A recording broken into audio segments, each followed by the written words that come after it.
अस्सलाम वालेकुम dear students, आप देख रहे हैं अल सादिक इंस्टीट्यूट और हाजिर हैं हम लोग क्लास 11 बायोलॉजी के सेल स्ट्रक्चर फंक्शन चैप्टर की एक और न्यू वीडियो के साथ। आज की इस वीडियो के अंदर हम जिस टॉपिक का जिक्र करने वाले हैं वो है हमारे पास लाइजोसोम्स।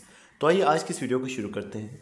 सबसे पहले लाइजोसोम के मतलब को देखेंगे तो लाइजो जो यहाँ पर पहला वर्ड मौजूद है, इसका मतलब है ये लिया गया है लाइसिस में से, और लाइसिस का मतलब है ब्रेक डाउन करना। हमें मालूम है कि एक होते हैं सिंथेसिस के रिएक्शन जिनमें चीज़ें बनाई जाती हैं, और कुछ उनके उलट रिएक्शंस होते हैं जिन्हें हम लाइसिस वाले कहते हैं यानी ब्रेकडाउन वाले कहते हैं।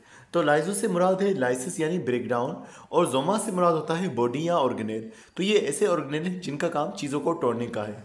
अगर हम बात करेंगे इनके हवाले से, इनके स्ट्रक्चर के हवाले से, ये स्फेरिकल यानी गोल होते हैं और सिंगल मेम्ब्रेन के बने हुए ऑर्गेनेल होते हैं। हमें मालूम है जो गोल्जी बॉडीज़ होते हैं, इन गोल्जी बॉडीज़ में से कुछ हिस्से अलग हो जाते हैं तो वो हिस्से लाइसोसोम में तब्दील हो जाते हैं। तो लाइसोसोम जो है ये गोल्जी बॉडी से बनने वाले थोड़े माइक्रोमीटर डायमीटर के मौजूद हो सकते हैं। अब इनके अंदर खास बात ये है जो चीज़ों को तोड़ने में इन्वॉल्व हो रही है वो है हाइड्रोलाइटिक एंजाइम्स, यानी इनमें एंजाइम ऐसे मौजूद हैं जो हाइड्रोलाइसिस का प्रोसेस कर सकते हैं। और मज़ीद अगर हम बात करें तो ये सिर्फ और सिर्फ जो है एनिमल सेल के साइटोप्लाज्म में मौजूद होते हैं, प्लांट में मौजूद नहीं होते। प्लांट में चीज़ों को तोड़ने का काम जो एंजाइम होते हैं वो उनके वेहिकल में ही मौजूद होते हैं। अगर बात करेंगे इसका काम क्या होगा तो इसका काम जो है फेगोसाइटोसिस के ज़रिए से आने वाले मटेरियल को ख़त्म करना होगा।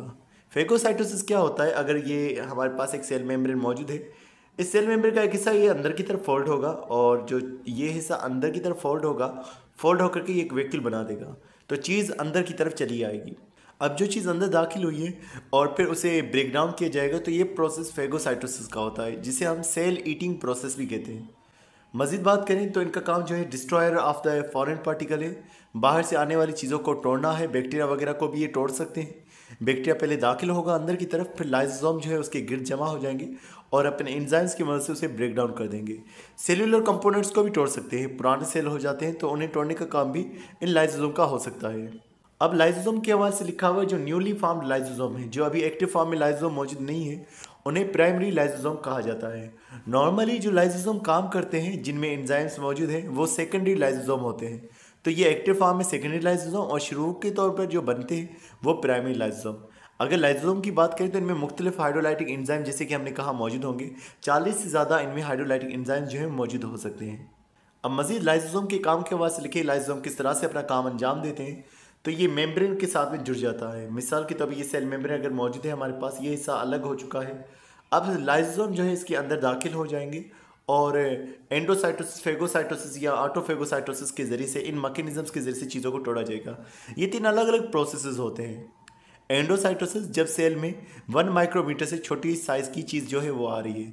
फेगोसाइटोसिस जब 1 माइक्रोमीटर से बड़ी साइज़ की चीज़ें जो है वो सेल में दाखिल हो रही हैं।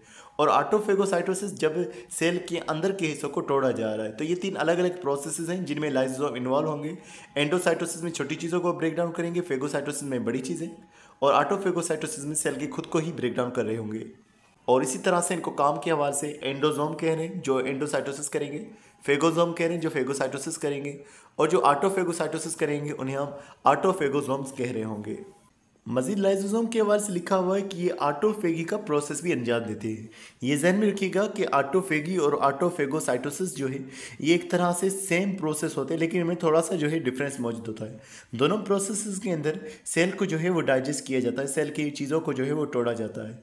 तो इस तरह से ऑटोफेगी के दौरान भी जो है अनवांटेड स्ट्रक्चर्स जो होंगे, सेल के अनवांटेड ऑर्गेनेल्स जो होंगे, उन्हें खाया जाएगा और उन्हें लाइसोसोम के ज़रिए से डाइजेस्ट किया जाएगा।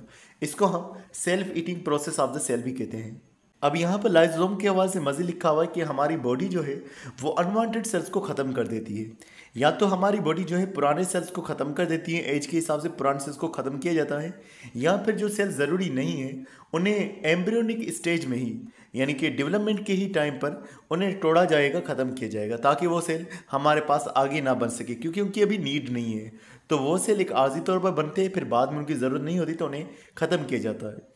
तो जब ख़राब सेल्स को ख़त्म किया जा रहा है या अनवांटेड सेल्स को ख़त्म किया जा रहा है, इस प्रोसेस को एपोटोसिस कहते हैं। ये एपोटोसिस एक प्री प्रोग्राम्ड जेनेटिकल प्रोसेस होता है जिसमें डीएनए इन्वॉल्व होता है। डीएनए के इन्फॉर्मेशन की ही वजह से ये जो हमारे पास पुराने सेल्स हैं इन्हें ख़त्म किया जाता है।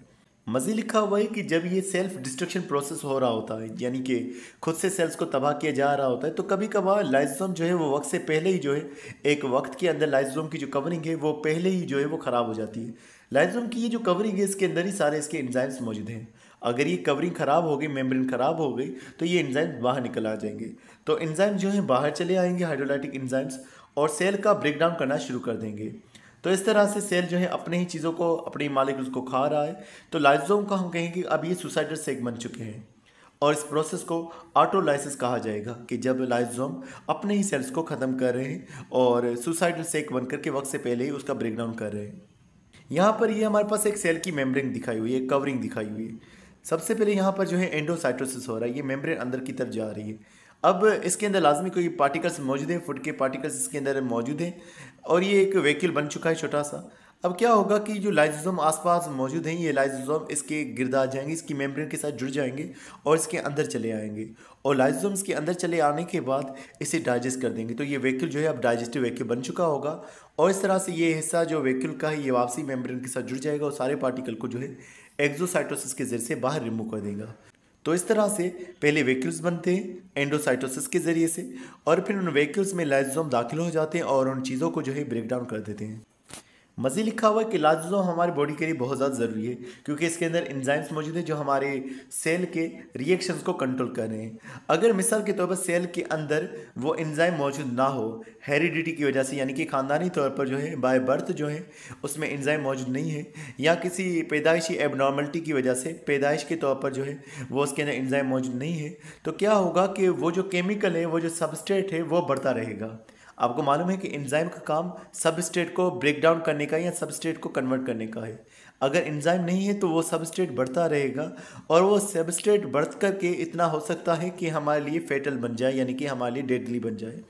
और ये अर्ली स्टेज में ही, चाइल्डहुड के अंदर ही ये चीज़ होगी, मेटाबॉलिक इम्बेलेंस हो जाएगा। वो चीज़ जो ज़रूरी नहीं है, जिसे कन्वर्ट होना ज़रूरी था, वो ज़्यादा हो जाएगी, और इस नतीजे में वो हमारे लिए डेडली साबित हो सकती है। अब लिखा हुआ है कि 30 से ज़्यादा ऐसी बीमारियां हैं जो लाइसोसोम के एंजाइम्स के ना होने की वजह से हो रही हैं, और इन बीमारियों को हम लाइसोसोमल स्टोरेज डिजीजेस कहते हैं। 3 का नाम आपकी बुक में लिखा हुआ है, बाकी 27 और भी बीमारियां हैं जो लाइसोसोम के एंजाइम के ना होने की वजह से हो रही हैं। 3 बीमारी में सबसे पहला नाम लिखा हुआ है टे सेक डिजीज़। इसके अंदर मेंटल ग्रोथ रुक जाती है, मेंटल रिटार्डेशन होगी, ब्लाइंडनेस भी हो सकती है, अंधापन जिसको हम कहें, और death by the age of 3, यानी 3 साल की एज में ही डेथ हो सकती है।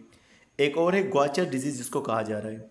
इसमें लिवर और स्प्लिन जो है ये इनलार्ज हो जाते हैं, बड़े हो जाते हैं, और मज़ीद लिखा हुआ है कि हमारे जो बोन्स हैं वो भी ब्रेक हो सकते हैं, मेंटल रिटार्डेशन भी हो सकती है इसके अंदर, और उसके अलावा एक और बीमारी जिसे क्रेब्स डिजीज़ कहा जा रहा है। इसमें माइलिन शीट ख़त्म हो जाएगी। जो हमारे पास न्यूरॉन्स होते हैं उनके ऊपर एक कवरिंग होती है जिसे माइलिन शीट कहा जाता है, तो माइलिन शीट जो है वो भी ख़त्म हो सकती है। इसके साथ साथ मेंटल रिटार्डेशन के हवाले से भी लिखा हुआ है, और death by the age of 2 लिखा हुआ है, यानी 2 साल की उम्र में डेथ हो जाएगी। अच्छा, अगर आप टे सेक डिजीज़ और दूसरा क्रेब डिजीज़ की बात करें तो यहाँ पर एक चीज़ जो है वो डेथ हो रही है 3 साल की उम्र में, और दूसरी के अंदर 2 साल की एज में ही डेथ हो रही है। अगर किसी तरह से ग्वाच डिजीज़ में जो है शख्स बच भी जाता है तो उसके अंदर मेंटल रिटार्डेशन जो है वो सिर्फ और सिर्फ बचपन के दौर में रहेगी, उसके बाद जो है ये मेंटल रिटार्डेशन ठीक भी हो सकती है। तो इस तरह से ये हमारे पास कुछ बीमारियाँ हैं जो लाइसोसोम की एंजाइम्स के ना होने की वजह से हो रही है। तो डियर स्टूडेंट्स, आज के में बस इतना ही था। उम्मीद करता हूँ ये वीडियो आपको पसंद आई होगी। इंशाल्लाह मिलते हैं नेक्स्ट वीडियो में, तब तक अपना बहुत सारा ख्याल रखिएगा। अस्सलाम वालेकुम।